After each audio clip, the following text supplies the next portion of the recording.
small audio piece that I can play on an MP3 player or on my iPod. We are looking increasingly at a shift towards where learning content is primarily a reading to where it is a watching and a viewing and a listening set of content. We're also looking towards a change in which content is extendable and changeable by the learners. What that means is that the learner wants to take the great content that's been created by the subject matter expert, and they want to add and improve and even correct it as it goes along. Now, this is challenging to authority, it's challenging to subject matter experts, it's challenging to organizations. I'm not suggesting, for instance, that anybody in the organization can say, no, I don't like that content, and now it changes for everyone.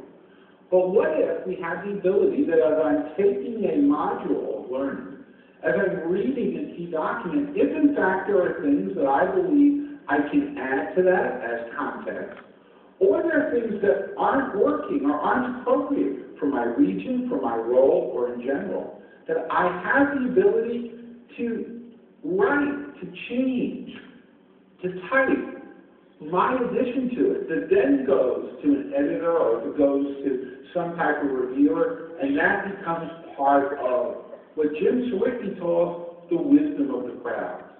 I am increasingly convinced that we can create and leverage an enormously high value if we figure out how to get content more and more from our learners, as addition to the content that we get from our subject matter experts. These fingers, they are my key to fingertip knowledge. It means that increasingly content is searchable. And what I mean by content being searchable is that our learners want to be able to type their question, whether it be into Google or Yahoo or another online search. Every month, there are billions of people around the world that type in their questions and get their content.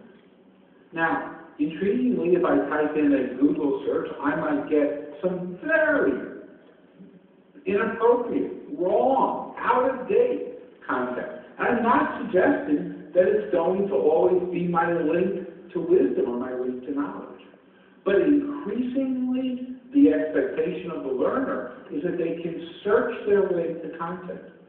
Imagine an example, there's some prototypes underway. Imagine an example if as I'm working during the day, the search engine is looking down at my work, and it notices that I am going to be giving a speech at a HR conference in Asia, because I'm typing an email to Dr. Taylor, and suddenly I notice up pops on the right-hand side of my screen a little box, kind of like a Google ad, and it says, click here for a report from our organization on HR issues in Asia.